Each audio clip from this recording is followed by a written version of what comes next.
Every crisis has a moment when the inside and the outside stop matching. Not when it's confirmed, not when the statement is approved, before that. I'm Anne Marie Vanden Hurk. For 30 years, I've been in those rooms, and I've seen why organizations that do everything right still lose control of the outcome. This is episode 3 of the first 20 minutes. Let's start the clock. Minute 10. Something is moving outside the room. Maybe it's a post, a question from a customer, a screenshot circulating in a channel you don't control. Maybe it's a journalist who just sent an inquiry that nobody has seen yet. Internally, you still don't have full clarity. Security is under enormous pressure, working around the clock, trying to get ahead of something that isn't fully visible yet. Legal is still assessing exposure. The picture isn't complete, but externally, that doesn't matter. Because once something becomes visible, silence becomes a signal. And now the question in the room shifts. Not, what is this? That question is still being answered. The new question is, do we say anything? This is where two completely different conversations start happening simultaneously. And nobody has told them how to resolve when they conflict.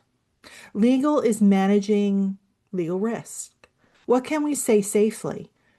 What creates exposure? What should we avoid until we have confirmation? Their job is to protect the organization from saying something that becomes a liability.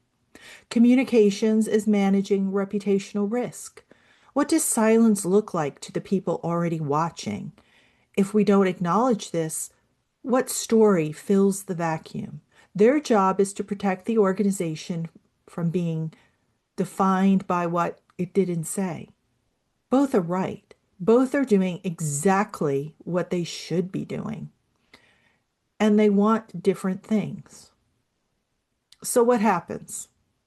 Leadership tries to balance them. They look for the answer that satisfies both. They wait for one more data point that might resolve the tension. And while that's happening, the narrative outside is forming without them. Here's what most organizations haven't defined. Not whether to speak, but whose risk calculates leads when legal and communications disagree. In most organizations I've seen, legal wins, not because anyone decided that in advance, because legal is usually more senior in the room, more certain in their position, and the consequences of speaking too early feel more concrete than the consequences of speaking too late. But here's the question nobody asks afterwards. Was that right? Most organizations never find out. They don't do the post-incident analysis that would tell them whether silence protected them or cost them. So the default persists. Legal wins the next time too, not because it was validated, because it was never examined. This is not a communications problem. It's a decision problem. The real question isn't, do we say anything? The real question is, what are we willing to acknowledge before we have full confirmation? And who has the authority to make that call when the two risk perspectives conflict? That decision has to exist before minute 10. Because in minute 10, under pressure, with incomplete information and two functions pulling in different directions, that decision will get made anyway. The only question is whether it gets made intentionally or by default. Silence can be the right choice. Speaking early can be the right choice, but choosing by default is never the right choice. Next episode, minute 15. The decision has been made and something has been said, or deliberately not said. Now the organization has to hold that position while the situation keeps moving. And that's where a different kind of pressure begins.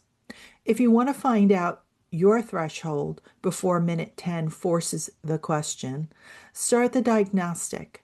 Link below.